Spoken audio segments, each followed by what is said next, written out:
ఇక్కడ మనం వెళ్ళాలని ఆశపడుతూ ఉన్నాను. చాలా సార్లు మనుషులు దేవుడి దగ్గరికి వచ్చినప్పుడు క్రైస్తవ జనాంగము, క్రైస్తవ సమాజము దేవుడిని ప్రార్థిస్తూ ఉన్నప్పుడు వారు అనేటువంటి విషయాలు ఏంటంటే, ప్రభువాలను దీవించమంటారు, ప్రభువాలను ఆశీర్వదించమంటారు, వారి పిల్లల గురించి ప్రార్థిస్తారు, వారి జీవితాల గురించి ప్రార్థిస్తారు.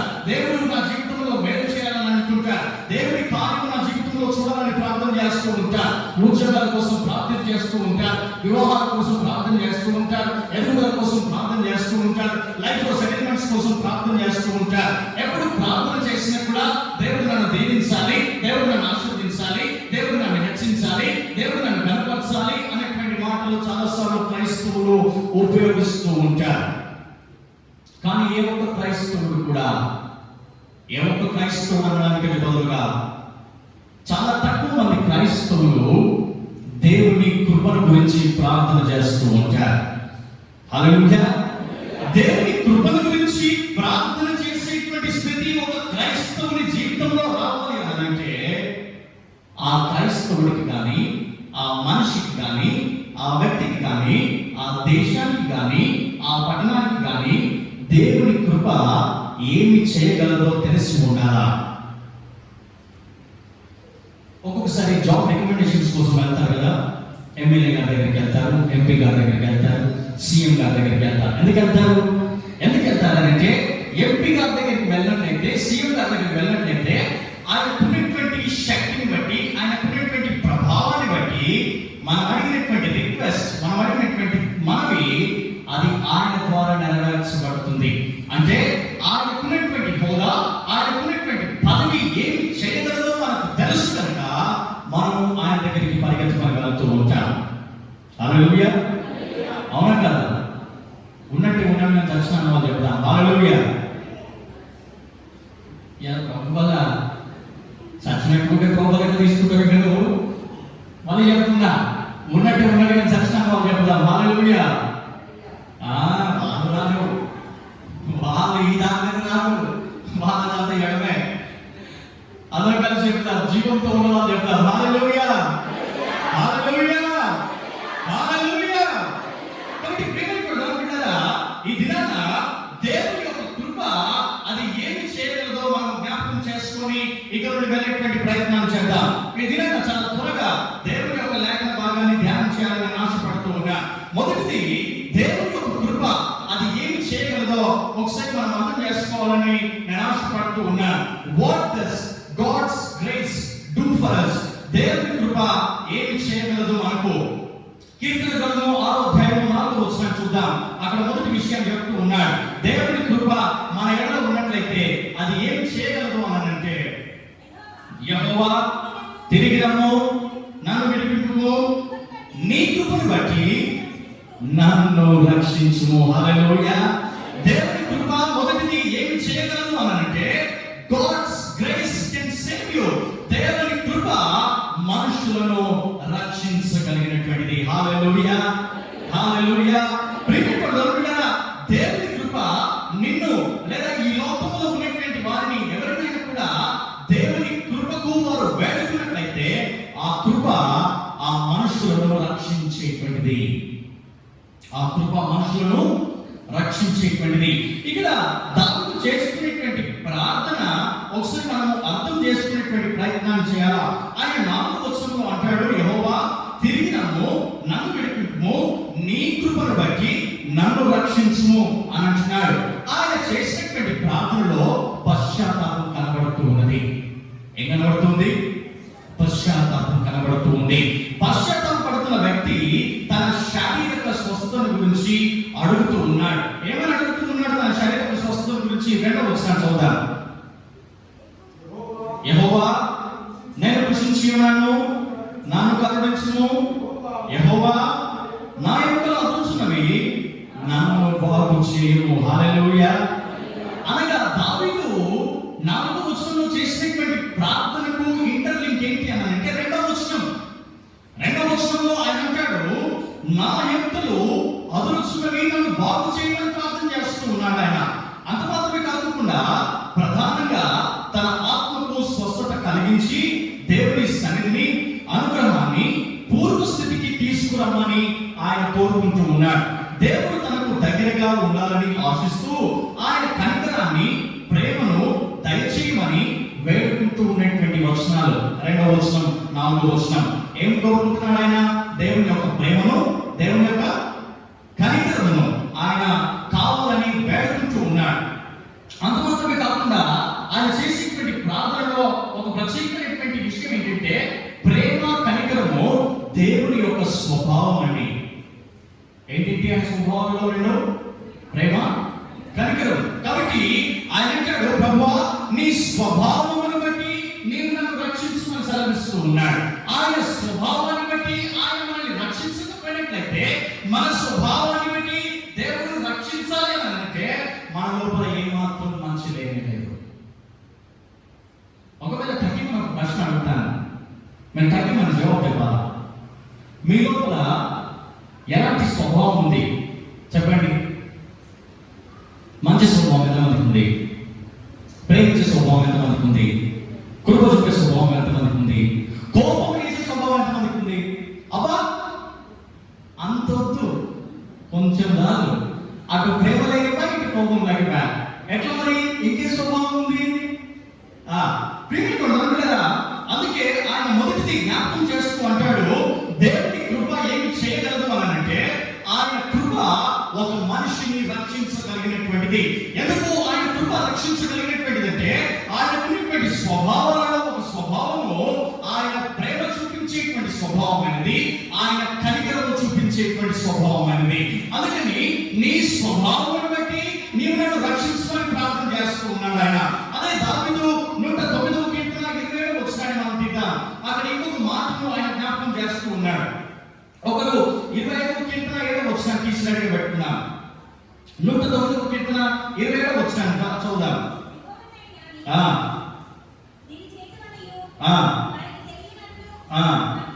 నాకు సహాయం చేయము, నీ కృపను బట్టి నన్ను రక్షించుము. హల్లెలూయా, హల్లెలూయా. 25వ కీర్తన 7వ వచనం చదువుదాం.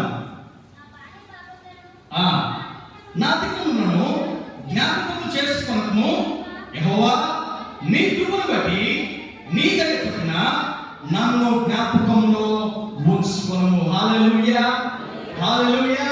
ప్రేమికుడు అంటారా, దేవుని యొక్క కృప ఈ లోకంలో మనిషికి ఏం చేయగలదు, ఈ లోకంలో ఉన్నటువంటి దేశాలకు ఏం చేయగలదు అంటే దేవుని యొక్క కృప అది ఒక మనిషిని రక్షించగలిగినటువంటిది. అందుకే దావీదు చాలా క్లియర్గా అంటాడు, ప్రభువా నేను బాల్యం నుండి చేసినటువంటి నా పాపములను బట్టి కానీ, నా పాపపు జీవితాన్ని బట్టి కానీ దయచేసి నన్ను జ్ఞాపకం చేసుకోమని సెలవిస్తూ ఉన్నాడు. ఏమని జ్ఞాపకం చేస్తున్నాడు ఆయన? నేను దేనిని బట్టి జ్ఞాపకం చేస్తున్నానంటే నీ దయ చొప్పున నన్ను జ్ఞాపకంలో ఉంచుకోమంటాడు. హల్లెలూయా, హల్లెలూయా. నేను ఈ వచనాన్ని నేను ధ్యానం చేస్తున్నప్పుడు నేను అనుకున్నాను, ఒకవేళ దేవుడు తన దయ చొప్పున కనుక మనుషులను జ్ఞాపకం చేసుకోకపోతే అసలు ఈ లోకంలో ఉన్నటువంటి మనుషులు ఎవరు కూడా ఆయనకు జ్ఞాపకం ఉండరేమో. అంతే కదా? అందుకే చాలా క్లియర్గా దావీదు అంటాడు. దావీదు గురించి పైకొచ్చి దేవుడు ఇచ్చినటువంటి సాక్ష్యం ఏంటంటే దావీదు నా హృదయానుసారుడు. అలాంటి దావీదే దేవుని ప్రార్థిస్తూ అంటాడు, ప్రభువా నా బాల్యం నుండి చేసినటువంటి తప్పులను కానీ, నా బాల్యం నుండి చేసినటువంటి అతిక్రమ పాపములను బట్టి కానీ నన్ను దయచేసి నీవు జ్ఞాపకం చేసుకోవద్దు. నీవు ఎలా జ్ఞాపకం చేసుకోవాలి? నన్ను నీ దయ చొప్పున నన్ను జ్ఞాపకము ఉంచుకోను. దేవుని కృప మనిషిని ఏం చేయగలదనంటే అది రక్షించగలిగినటువంటిది దేవుని కృప. రెండవ విషయాన్ని జ్ఞాపకం చేసి ముందుకు వెళ్తాను. దేవుని కృప ఇంకా ఏం చేయగలదు? 119వ కీర్తన 149వ వచనం చదువుదాం. 119వ కీర్తన 149వ వచనం చదువుదాం. దేవుని కృప రెండవదిగా ఏం చేయగలిగినటువంటిది? నీ కృప బట్టి నా మొర ఆలకింపును చాలండి. హల్లెలూయా, హల్లెలూయా, హల్లెలూయా. రెండవదిగా దేవుని యొక్క కృప ఏం చేయగలదు అంటే ఒక మనిషి చేస్తున్నటువంటి ప్రార్థనను, ఒక మనిషి చేస్తున్నటువంటి మొరను అది కృప చేత ఆలకించగలిగినటువంటిది.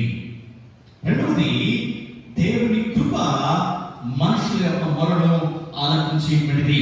God's grace will answer your prayers. ప్రియమైన పిల్లరా, అందుకే ఆయన కృపను గురించి ఎందుకు అంతగా దావీదు ఆయన ప్రార్థన చేస్తూ నీ కృపను బట్టి నా కూడా ఆలకించమన్నాడు అనంటే, ఒకసారి 103వ కీర్తన 18వ వచనం చదువుదాం. అక్కడ ఒక మంచి విషయాన్ని ఆయన రాస్తూ ఉన్నాడు. ఆయన కృప యుగ యుగములు నిలుచును, ఆయన నీతి వారి పిల్ల తరమున నిలుచును. హల్లెలూయా, హల్లెలూయా.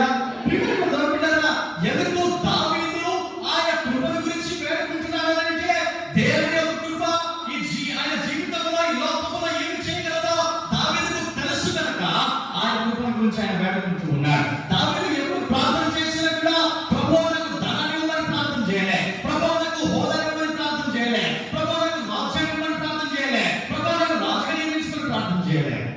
కానీ చేసినటువంటి ప్రార్థన ఏంటంటే, నీ కృప నాకు అనుగ్రహించమన్నాడు. హల్లెలూయా, హల్లెలూయా. ఆయన కృప ఇంకా ఏం చేయగలదు, ఏమని దాంతో ప్రార్థన చేశాడు. ఒకసారి మనము 18వ కీర్తన 6వ వచనం చదువుదాం. ఇంకొకరు 119వ కీర్తన 25వ వచనాన్ని తీసుకురాగా పెట్టుకుందాం. నేను యెహోవాకు మొరపెట్టితిని, నా దేవునికి ప్రార్థన చేసితిని, ఆయన తన ఆలయంలో ఆలకించి నా ప్రార్థన అంగీకరించును, నా మొర ఆయన సన్నిధికి చేరి ఆయన చెవుల చొచ్చెను. హల్లెలూయా. 119వ కీర్తన 25వ వచనం. నా ప్రాణము వాటిని హత్తుకొనుచున్నది, నీ వాక్యము చేత నన్ను బ్రతికింపుము. హల్లెలూయా. దావీదు ఎంత క్లియర్గా, ఎంత జాగ్రత్తగా, ఎంత ఖచ్చితంగా ఆయన ప్రార్థన చేస్తూ ఉన్నాడంటే, ప్రభువా నా జీవితంలో నాకు ముందు కావాల్సినటువంటిది ఏదైనా ఉందా అంటే అది నీ కృప నాకు కావాలా. అందుకే నేను యెహోవా మందిరంలో ఏదైతే ప్రార్థన చేశానో నా మొర ఆయన చెవులకు వచ్చిందని అంటున్నాడు. ఎక్కడి నుండి ప్రార్థన చేసిన మొర, ఎక్కడి నుండి ప్రార్థన చేసిన ప్రార్థన? యెహోవా మందిరంలో చేసిన ప్రార్థన ఆయన చెవులకు వచ్చింది. హల్లెలూయా. ఎవరి ప్రార్థన చేశాడంటే, ప్రభువా ఇదిగో నా ఆత్మ మట్టిని హత్తుకొనుచున్నది. 25వ వచనం అంటాడు, నా ప్రాణము మట్టిని హత్తుకొనుచున్నది, నీ వాక్యము చేత నన్ను బ్రతికింపుము. దావీదు పాపం చేశాడు. దావీదు తిరిగి మళ్ళీ దేవుని దగ్గర పశ్చాత్తాపడ్డాడు. అయినప్పటికీ ఆయన పాపం ఆయనను తిరిగి మళ్ళా ఆయనకు గుర్తు తెస్తుంది.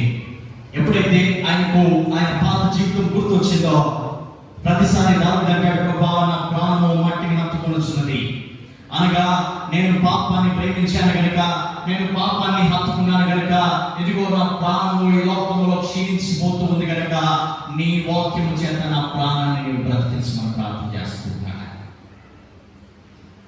చాలాసార్లు మనం కూడా ప్రార్థన చేస్తాను. మనం చేసేటువంటి ప్రార్థన అంతా ఏంటంటే, దేవుడు నన్ను దీవించాలి, దీవించాలి, దీవించాలి, దీవించాలి. ఈ వాక్య భాగము నేను నిన్న దినము నా డిన్నర్ భోజనం అయిపోయాక నేను ధ్యానం చేస్తూ ఉన్నాను. వాస్తవానికి నేను దినాన్ని మాట్లాడదాం అనుకున్నటువంటి విషయం వేరు. నేను ఇద్దరు మాట్లాడదాం అనుకున్నటువంటి విషయం ఏంటంటే, మనం ఏమి తీసుకొని రావాలి దేవుని దగ్గరికి, ఎలా మనం దేవుని దగ్గరికి తీసుకొని రావాలనేటువంటి విషయాన్ని మాట్లాడదాం అనుకున్నాను. నేను తిరిగి నా బైబిల్ తెరిచిన తర్వాత మానవి గ్రంథాన్ని నేను చదువుతూ ఉన్నప్పుడు నాకు తిరిగి మరో ఇంకొక ఆలోచన వచ్చింది. దేవుని కృపను గురించి ఈ ఆదివారం బోధించాలనేటువంటి స్వరం నాకు వినపడింది. వెంటనే దేవుని యొక్క కృప అసలు ఏం చేయగలుగుతుంది మనుషుల జీవితంలో అని నేను ధ్యానం చేస్తూ ఉన్నాను. నేను గత 2 వారాలుగా ఉదయకాల పాదములలో ఎవరు గమనిస్తున్నారు కదా నాకు తెలియదు, కానీ నేను ప్రార్థన చేసినటువంటి ప్రార్థనలో ఒక ప్రార్థన ఏంటంటే, ప్రభువా నీ కృప నా సంఘ బిడ్డల ఎడల అది విస్తరించాలని ప్రార్థన చేస్తూ ఉన్నాను. ఎందుకో తెలుసా, ఒక దేవుని సేవకుడిగా నాకు తెలుసు దేవుడి కృప ఏమి చేయగలదో. అయితే ఒక విశ్వాసిగా నేను కూడా గమనించాలి దేవుడి కృప ఏమి చేయగలదో. హల్లెలూయా, హల్లెలూయా. ఆయన ఎందుకు అంతగా ఆయన ప్రార్థన చేస్తూ ఉన్నాడు దావీదు. ఒకసారి మనము 55వ కీర్తన 17వ వచనాన్ని చదువుదాం. ఇంకొకరు 119వ కీర్తన 147వ వచనాన్ని ఒకరు తీసుకురాగా పెట్టుకుందాం. 55వ కీర్తన 17వ వచనాన్ని చదువుదాం. 55వ కీర్తన 17వ వచనం. సాయంకాలమున ఉదయమున మధ్యాహ్నమున నేను ధ్యానిస్తూ మొరపెట్టుకుందును, ఆయన నా ప్రార్థన ఆలకించును. 147వ వచనం చదువుదాం. తెల్లవారక మునుపే మొరపెట్టి తిని నీ మాటల మీద నేను ఆశ పెట్టుకొని ఉన్నాను. అదండి సంగతి. ఎందుకు దావీదు అంతగా ఆయన ప్రార్థన చేస్తున్నాడు? ఎందుకు దావీదు అంతగా ఆయన యెహోవా యొక్క కృప కొరకు కనిపెడుతూ ఉన్నాడు అని అంటే, ఆయన ఇచ్చినటువంటి మాట మీద దావీదు ఆశ పెట్టుకొని ఉన్నాడు కనుక. మీరు ఎంతమంది మీ వాగ్దానాల గురించి ప్రార్థన చేస్తున్నారో నాకు తెలియదు. పోయిన శనివారం, నిన్న శనివారం కాక అటువైన శనివారం నేను ఒక పాస్టర్తో మాట్లాడుతూ ఉన్నా. వాళ్ళ ఇంట్లో కూర్చొని మాట్లాడుతూ ఉంటే ఆయన చాలా బలహీనం అయిపోయాడు. కనీసం లేచి నడిచేటువంటి స్తోమత స్థితి కూడా ఆయనకు లేకుండా అయిపోయింది. తన సతీమణి, తన భార్య తన చేయి పట్టుకొని బయటకు తీసుకొని వెళ్ళేటువంటి పరిస్థితి వచ్చింది. మంచి సేవకుడు, దానిలో చాలా బలహీనం అయిపోయిన తర్వాత కొంతమంది పాస్టర్లను ఉపవాస ప్రార్థనకు పిలిచి మా ఇంట్లో ఉపవాస ప్రార్థన పెట్టుకొని ప్రార్థించుకోవాలి అని అనుకున్నాడు ఆయన. దాంట్లో 5గురిని ఆయన ఏర్పరచుకున్నాడు. 5గురు వాళ్ళ ఇంటికి వెళ్ళారు. 5గురు ప్రార్థన చేశారు. ప్రార్థన చేసిన తర్వాత ఆ 5గురులో తన ఆత్మీయ తండ్రి కూడా ఉన్నాడు. తన ఆత్మీయ తండ్రి ప్రార్థన చేయడానికి ముందు అన్నాడట, నీ డైరీ తీసి ఈరోజు నేను చెప్పబోతున్నటువంటి మాట నీవు రాసి పెట్టుకో, డేట్ వేసి అన్నాడు. ఆయన డేట్ వేసి ఆ మాట రాసి పెట్టుకొని ప్రార్థన చేశాడు. ప్రార్థన అయిపోయిన తర్వాత తనంతట తానుగా లేచి కొత్తగా నడవడం ప్రారంభించాడు. తర్వాత నేను చెప్పినటువంటి విషయం ఏంటంటే, దాదాపు మా ఇంట్లో ఉపవాస ప్రార్థన జరిగి సంవత్సరం అవుతుంది. సంవత్సరాల కలుస్తుందేమో అనిపింది. కానీ నా సేవకుడు, నా ఆత్మీయ తండ్రి ఎప్పుడైతే ఆయన వాగ్దానం చేసి నా కోసం ప్రార్థన చేశాడో, సంవత్సరం నుండి నేను ప్రార్థన చేస్తూ ఉన్నా దేవుడు ఆయన నోట్ల నుండి పలికించినటువంటి వాగ్దానాన్ని చేత పట్టుకొని, ప్రభువా నీ సేవకుడి వాగ్దానం నా జీవితంలో నెరవేర్చాలని సంవత్సరముగా నేను ప్రార్థన చేస్తూ ఉన్నా. సంవత్సరం నుండి ఇప్పటి వరకు నా ఆరోగ్యము ఎంతో మెరుగుపడింది. హల్లెలూయా. ఆ ఆత్మీయ తండ్రి ఎవరు కాదు, నీ ఆత్మీయ తండ్రి శామలయ్య గారే. ఆ వ్యక్తి ఎవరు కాదు, డాక్టర్ ప్రశాంత్ అన్న. తన జీవితంలో భయంకరమైనటువంటి అనారోగ్యము గురైపోయింది.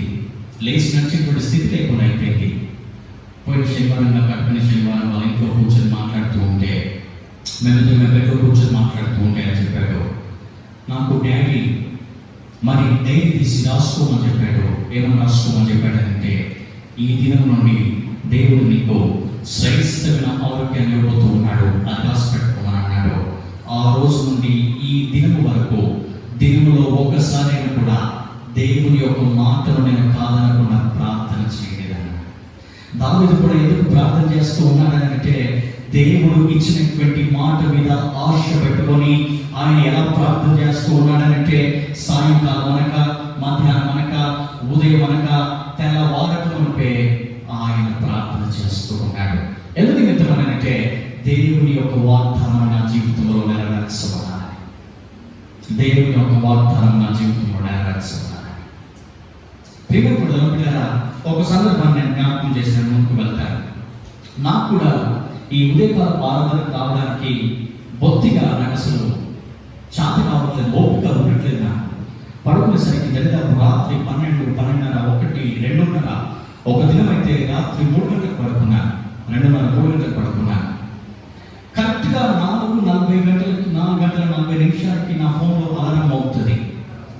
అలారం మోగినప్పుడు నా ఫోన్ తీసి నేను ఎప్పుడైతే అలారం ఆఫ్ చేస్తానో నాకు వచ్చేటువంటి ఫస్ట్ థాట్ ఏంటంటే, నాకు మొదటి ఆలోచన, ప్రభువా నేను ఈ దినం ఉదయకాల ఆరాధనకు వెళ్ళలేనేమో. కానీ రెండవ మాట నాకు జ్ఞాపకం వచ్చేటువంటిది ఏంటంటే, ప్రభువా నా బిడ్డలు దీవించబడాలి, నా బిడ్డలకు ఇచ్చినటువంటి వాగ్దానం నేను నెరవేర్చాలి. కాబట్టి ఇప్పుడు నా నడుము పట్టుకొని నేను ప్రయాణం చేస్తూ ఉన్నాను. నేను ప్రతి వారి కోసం ప్రార్థన చేస్తున్నాను, ప్రభువా నీవు కూడా వారిని దీవించమని. వెంటనే నా బెడ్ నుండి లేచి టక్కమని ఎగ్జాక్ట్లీ 5 వరకు చర్చలో ఉంటున్నాను. అనుకోవచ్చా, దేవుడు మా మనకిచ్చిన వాగ్దానాలు ఆయన నెరవేర్చాలి. హల్లెలూయా, హల్లెలూయా. అందుకే దావీదు జీవితంలో కూడా ఆయన మనుషుల మీద ఆధారపడడం కంటే, మనుషుల మాటలు నమ్మడం కంటే, యెహోవా ఇచ్చినటువంటి మాట మీద ఆయన ఆశ పెట్టుకొని ప్రార్థన చేస్తూ ఉన్నాడు. ఆయన ఏమని ప్రార్థన చేస్తూ ఉన్నాడు, ఆయన ఏమని అడుగుతూ ఉన్నాడు అని అంటే, ఆయన అంటాడు, నా ప్రాణము అగ్ని హత్తుకొనుచున్నది, నీ వాక్యము చేత నన్ను బ్రతికింపుము, నీ కృపను బట్టి నా మొర ఆలకింపుము. హల్లెలూయా. కాబట్టి రెండవది, ఈ మనిషి జీవితంలో దేవుని యొక్క కృప ఏమి చేయగలదయా అంటే, దేవుని యొక్క కృప ఉన్నట్లయితే ఆయన కృపను బట్టి నీ యొక్క మొరను ఆయన ఆలకించేటువంటి దేవుడు. హల్లెలూయా, హల్లెలూయా. చివరి విషయము ఒకటి జ్ఞాపకం చేసి ముగిస్తాను. దానికి ముందు దావీదు ఒక మంచి మాటను ఆయన మాట్లాడుతూ ఉన్నాడు. ఆయన చేసినటువంటి ప్రార్థన ఇంకా నెరవేర్చబడలేదు. ఆయన చేసినటువంటి మొర ఇంకా దేవుడి దగ్గర నుండి ఆయన పొందుకోలేదు. ఆయన ఏదైతే చూడాలనుకున్నాడో, ఆయన ఏదైతే కావాలనుకున్నాడో, ఇంకా దావీదు పొందుకోక మునిపే దావీదు దేవుడి గురించి ఒక మంచి మాట మాట్లాడుతూ ఉన్నాడు. 85వ కీర్తన 12వ వచనం చదువుదాం. 85వ దావీదు కీర్తన 12వ వచనం చదువుదాం. యెహోవా ఉత్తమమైన దానిని అనుగ్రహించును చాలండి. హల్లెలూయా, హల్లెలూయా. ఆయన కొన్ని దినాలుగా ఏడ్చాడు, ఆయన కొన్ని దినాలుగా ప్రార్థన చేశాడు, ఆయన కొన్ని దినాలుగా దేవుని దగ్గర మొరపెట్టాడు, ఆయన కొన్ని దినాలుగా దేవుని పాదాలు విడవకుండా ఆయన బ్రతిమలాడుతూ ఉన్నాడు. బ్రతిమలాడటాడు ఆయన, నేనైతే ప్రార్థన చేశానో, నేను చేసిన ప్రార్థన కంటే కూడా దేవుడు ఉత్తమమైన దానిని నాకు అనుగ్రహిస్తాడు. హల్లెలూయా, హల్లెలూయా. చాలా సార్లు మనం ప్రార్థన చేస్తాం, చాలా సార్లు మనం దేవుని దగ్గర పాదాలు పట్టుకొని గోజాడతాం, చాలా సార్లు ఉపవాసం ఉంటాం, కానీ దేవుని విషయంలో ఎప్పుడు మంచి మాట్లాడము. ఏం జరిగింది నా జీవితంలో? తొక్క. ఏం జరిగింది నా జీవితంలో? లేఖిని. ఏం జరిగింది నా జీవితంలో? దేవుని నమ్ముకున్నందుకు నిందలు వచ్చాయి. ఏం జరిగింది నా జీవితంలో? దేవుని నమ్ముకున్నందుకు ఏమి నేను చూడట్లేదు అంటావు. కానీ దావీదు కాదు, ఆయన దావీదుతో మాట్లాడలేదు. ఆయన ప్రార్థన చేస్తూనే ఉన్నాడు. నీవన కనీసం రోజుకు ఒకసారి ప్రార్థన చేశాడు కావచ్చు, కానీ దావీదు మాత్రము 4 సార్లు ప్రార్థన చేస్తున్నాడు. తెల్లవారికి ముందే ప్రార్థన చేశాడు, ఉదయంలో ప్రార్థన చేశాడు, సాయంకాలంలో ప్రార్థన చేశాడు, మధ్యాహ్నంలో ప్రార్థన చేస్తూ ఉన్నాడు. అంత ప్రార్థన చేసినటువంటి వ్యక్తికి దేవుని విషయంలో విసుగు రావాలి, దేవుని విషయంలో విరక్తి రావాలి, దేవుని విషయంలో దేవుడు నాకు ఏం చేస్తారంటే ఛీ అని అనుకోవాలి. కానీ దానికి బదులుగా దావీదు అంటున్నాడు, యెహోవా నాకు ఉత్తమమైన దానిని అనుగ్రహించును. చివరి విషయాన్ని జ్ఞాపకం చేసుకునిస్తాను. సంఖ్యాకాండము 14వ అధ్యాయం 19వ వచనం. దేవుని కృప ఇంకా ఏం చేయగలదు అని అంటే, సంఖ్యాకాండం 14వ అధ్యాయము 19వ వచనం చదువుదాం. వచనం మొదలుకొని, నీవు నీ ప్రజల దోషమును పరిహరించి ఉన్నట్లు నీ కృపాతిశయమును బట్టి ఈ ప్రజల దోషమును దయచేసి క్షమించమని యెహోవాతో చెప్పగా, యెహోవా నీ మాట చొప్పున నేను క్షమించి ఉన్నాను. హల్లెలూయా. చివరి విషయాన్ని జ్ఞాపకం చేసి ముగిస్తాను. ప్రియమైన మొదటిది, దేవుని యొక్క కృప ఏమి చేయగలదంటే ఏమనుకున్నా? మొదటిది, ఆయన కృప రక్షించగలదు. Very good. రెండవది, ఆయన కృప మొర ఆలకించగలదు. మూడవ విషయాన్ని జ్ఞాపకం చేస్తూ ఉన్నాను. దేవుని కృప మనుషుల మీద ఉన్నట్లయితే, దేవుని కృప నీ మీద ఉన్నట్లయితే, దేవుని కృప అది ఏం చేయగలదనంటే నీ యొక్క దోషమును అది క్షమించగలదు. హల్లెలూయా, హల్లెలూయా, హల్లెలూయా. దేవుని కృప మనుషుల యొక్క దోషమును క్షమించగలిగినటువంటిది. ఆయన కృపల గురించి, మనుషులైనటువంటి దోషాల గురించి హెబ్రీయులకు రాసిన పత్రికలో ఒక మంచి మాటను అక్కడ రాస్తూ ఉన్నాడు. హెబ్రీయులకు రాసిన పత్రిక 7వ అధ్యాయము 25వ వచనం చదువుదాం. తన ద్వారా దేవుని యొద్దకు వచ్చు వారి పక్షమున విజ్ఞాపనము. ఇక్కడ ఒక నిమిషం అవుతాం. అక్కడ దాన్ని మనము కొంచెం దాన్ని ఎక్స్ప్లెయిన్ చేస్తున్నాం, దాని గురించి ఆలోచన చేసి ముందుకు చదువుదాం. ఈయన తన ద్వారా దేవుని యొద్దకు పక్షమున విజ్ఞాపనము చేయుటకు నిరంతరము జీవించుచున్నాడు కనుక వారిని సంపూర్ణంగా రక్షించుటకై శక్తిమంతుడై ఉన్నాడు. అక్కడ జాగ్రత్తగా ఒక మాట మాట్లాడుతూ ఉన్నాడు. ఈయన తన ద్వారా దేవుని యొద్దకు అన్నాడు. ఈయన అంటే ఎవరు చెప్పాలి? యేసు క్రీస్తు. మరి దేవుడు అనగా తండ్రి అయినటువంటి యెహోవా దేవుడు. అదండి ఇప్పుడు దాని చదివితే మనకు అర్థమవుతుంది. ఈయన తన ద్వారా దేవుని యొద్దకు వచ్చు వారి పక్షమున విజ్ఞాపనము చేయుటకు ఏం చేస్తూ ఉన్నాడు? యేసు ప్రభువు వారు ఏం చేస్తూ ఉన్నాడు? ఎవరి గురించి విజ్ఞాపన చేస్తూ ఉన్నాడు? ఎవరైతే యేసు ప్రభుని అంగీకరించి యేసు ప్రభు ద్వారా తండ్రి దగ్గరికి రావాలని ఆశపడుతూ ఉన్నారో వారి గురించి యేసు ప్రభు వారు తండ్రి దగ్గర విజ్ఞాపన చేస్తూ ఉన్నారు. ఆయన విజ్ఞాపన చేసేటువంటి దేవుడు ఎలా ఉన్నాడు అనంటే నిరంతరము జీవిస్తున్నాడు కనుక వారిని సంపూర్ణంగా రక్షించుటకు శక్తిమంతుడై ఉన్నాడు. ఎవరైతే యేసు ప్రభు దగ్గరికి వచ్చి అయ్యా నా పాపములను క్షమించమని అడుగుతారో ఆయన యెషయా గ్రంథంలో అంటాడు, ఎవరైతే నా పాపములను క్షమించమని నా దోషమును పరిగణించమని అడుగుతారో నేను వారి యొక్క పాపమును నేను వారి యొక్క దోషమును నా వీపు బయట వైపున నేను దాన్ని పారవేసి సముద్ర గర్భంలో నేను దాన్ని పాతి పెట్టినాను అంటాడు. అంత మాత్రమే కాకుండా ఆయన అంటాడు, నేను తిరిగి మనగా వెనక్కి తిరిగి చూసేటువంటి దేవుడు కాదు. అదండి కృప చేసేటువంటిది. ఆయన కృప ఉన్నది కనుకనే ఆయన తిరిగి మన వెనక్కి చూడడం మన జీవితాన్ని గురించి. ఆయన కృప మన ఎడలో ఉన్నది కనుకనే మన దోషాన్ని ఆయన తిరిగి మన జ్ఞాపకం చేసుకునేటువంటి దేవుడు కాదు. కానీ ఆయన మనల్ని జ్ఞాపకం చేసుకుంటున్నాడు అంటే దానికి కేవలము దేవుని దయ చొప్పున ఆయన మనల్ని జ్ఞాపకంలో ఉంచుకుంటూ ఉన్నాడు. ఒకటో యోహాను రాసిన పత్రిక 2వ అధ్యాయము మొదటి 2-3 వచనాలు చదువుకుందాం. ఒకరు నిర్గమకాండం 33వ అధ్యాయం 33వ వచనాన్ని తీసుకెళ్ళి పెట్టుకుందాం.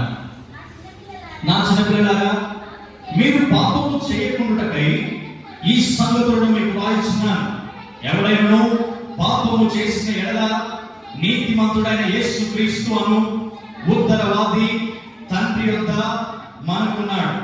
ఆయనే మన పాపములకు శాంతికరమై ఉన్నాడు. మన పాపములకు మాత్రమే కాదు సర్వ లోకములకు శాంతికరమై ఉన్నాడు. మరియు మనం ఆయన ఆజ్ఞలను గైకొనిన ఎడల దీని వలననే ఆయనను ఎరిగి ఉన్నామని తెలుసుకొందుము. హల్లెలూయా. చివరిది దేవుడి యొక్క కృప ఏం చేయగలదు అని అంటే అది మనుషుల యొక్క దోషమును క్షమించగలిగినటువంటిది. అందుకే సంకీర్తన 14వ అధ్యాయంలో కూడా మనం అదంతా చదివినట్లయితే అక్కడ దేవుడి యొక్క కోపము మనుషుల మీద మండినప్పుడు దేవుడు అంటాడు, మోషేకి ఊరకుండుము, నేను వారిని హతం చేయబోతూ ఉన్నాను, నేను వారిని శిక్షించబోతూ ఉన్నాను, నేను వారిని చంపబోతూ ఉన్నాను అంటే మోషే ఆ దేవుడి సేవకుడైనటువంటి మోషే దేవుడి కోపానికి అడ్డుపడి అంటాడు, ప్రభువా ఇదిగో నీవు మనుషుల దోషమును నీ కృపాతిశయమును బట్టి దయచేసి నీవు క్షమించమని ప్రార్థన చేస్తాడు. 19వ వచనంలో అదే 20వ వచనం వచ్చేసరికి తిరిగి మళ్ళా యెహోవా మోషేతో మాట్లాడుతూ అంటాడు, మోషే నీవు ప్రార్థించావు కనుక ఈ మనుషుల యొక్క దోషాన్ని నేను క్షమిస్తూ ఉన్నాను. హల్లెలూయా. ప్రియపడదాం బిడ్డలారా, జాగ్రత్త సుమి. నేనంటాను ఉపవాస ప్రార్థనకు గనక నీవు సమయం ఇచ్చినట్లయితే దేని కొరకన్నా నీవు ప్రార్థించాలి అని అంటే దేవుని యొక్క కృపను గురించి ప్రార్థన చేయడం ప్రారంభించింది. దేవుని యొక్క కృపను ఎందుకు మనం ప్రార్థన చేయాలి, ఎందుకు వేడుకోవాలి అని అంటే దేవుని యొక్క కృప అది మనల్ని రక్షించగలిగినటువంటిది. దేవుని యొక్క కృప మనల్ని మన ప్రార్థన ఆలకించేటువంటిది. దేవుని యొక్క కృప మన దోషాన్ని క్షమించగలిగినటువంటిది. హల్లెలూయా, హల్లెలూయా. ప్రియమైన దేవుని యొక్క లేఖన భాగాన్ని గురించడానికి ముందుగా ఒక వాగ్దానాన్ని, ఒక విషయాన్ని ఆయనతో మనము దయచేసి జ్ఞాపకం చేసుకొని ముగించడానికి మనముగా సంసిద్ధపరుచుకుందాం. 33వ కీర్తన 32వ వచనాన్ని 33వ కీర్తన 22వ వచనాన్ని చదువుకుందాం. ఒక విషయాన్ని మనం జ్ఞాపకం చేసుకొని ముగించుకుందాం. యెహోవా మేము నీ కొరకు కనిపెట్టుచున్నాము, నీ కృప మా మీద ఉండును గాక. ఇప్పుడు నేను మళ్ళీ చదువుతూ ఉన్నాను. ఇది వ్యక్తిగతంగా ఎవరికి వాదనగా చదువుకొని ఆమేన్ అనాలి. నా వెనుక మీరు కూడా వెంటనే చదవండి. యెహోవా, మేము నీ కొరకు కనిపెట్టుచున్నాము, నీ కృప నా మీద ఉండును గాక. నీ కృప నా పిల్లల మీద ఉండును గాక.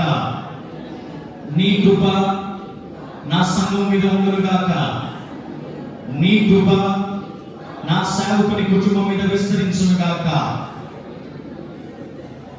నీ కృప నా దేశం మీద ఉండును గాక. నీ కృప కొరకు కనిపెట్టుచున్నాను, నీ కృప నాకు నిరంతరము నిలిచి ఉండును గాక. దేవుడు తన కృపను మన మీద ఉంచును గాక. తనలో చిత్తాలు మూసుకున్నాం, ప్రార్థన చేసుకుందాం. ప్రియమైన పిల్లరా, దేవుని కృప కొరకు నీవు వేడుకొనగలవా?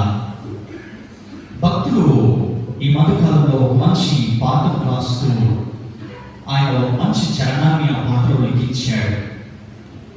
ఆయన రాస్తూ అన్నాడు, నీ కృప తప్ప వేరొకటి లేదయ్యా, నీ మనస్సులో నేనుంటే చాలయ్యా, బహుకాలముగా నేనున్న స్థితిలో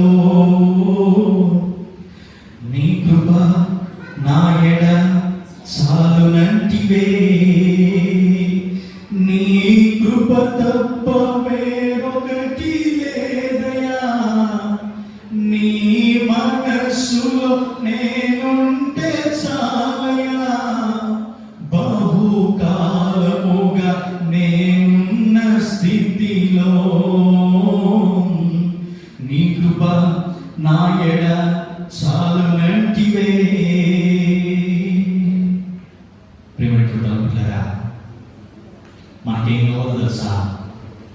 ఆయన కృప మనకు కావాలి. ఆయన కృప మనకు కావాలి. ఎందుకు ఆయన కృప మనకు కావాలి అంటే, ఆయన కృప రక్షించగలదు, ఆయన కృప మన మొరను ఆలకించగలదు. చివరిది ఆయన కృప మన దోషములను, మన పాపములను పరిహరించగలిగినటువంటిది. ఈ చరణాన్ని అందరం కలిసి రెండవసారి తిరిగి మనలో పాడి